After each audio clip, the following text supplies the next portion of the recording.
একটা জেনারেশনকে বোঝানো হয়েছিল বিকালে মাঠে খেলার চাইতে টিউটরের কাছে পড়াটা বেশি ইম্পর্টেন্ট। তারা মাঠ ছেড়ে পড়ার টেবিলে চলে গেল।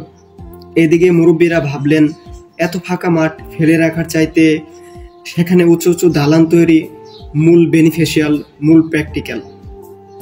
সুস্থভাবে বেঁচে থাকার জন্য এন্টারটেইনমেন্টের প্রয়োজন, আর সুস্থ দ্বারার এন্টারটেইনমেন্ট পদ্ধতিগুলো একে একে বন্ধ করে দেওয়া হলো।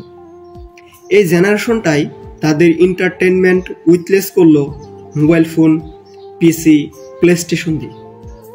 আবার কেউ কেউ অল্প বয়সে রিলেশনে জড়িয়ে গেল, আবার কোথাও কোথাও তৈরি হলো কিশোর গ্যাং।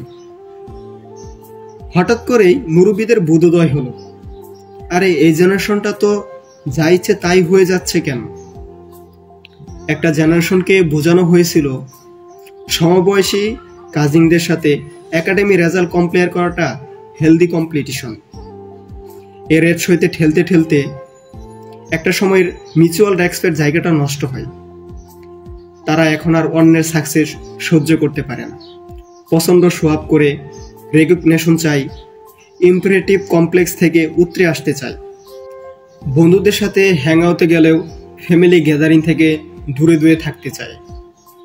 আবারও মুরব্বীদের বোধোদয় হলো, আরে এই জেনারেশনটা অ্যান্টি সোশ্যাল কেন হয়ে যাচ্ছে? আসলে প্যারেন্টিং এর নামে বড় বড় ব্যান্ডেল করে আমরা এখন ব্লেম গেম খেলি, নিজেদের দোষ চাপিয়ে দেই নিউ এজ সাইকোলজির উপর।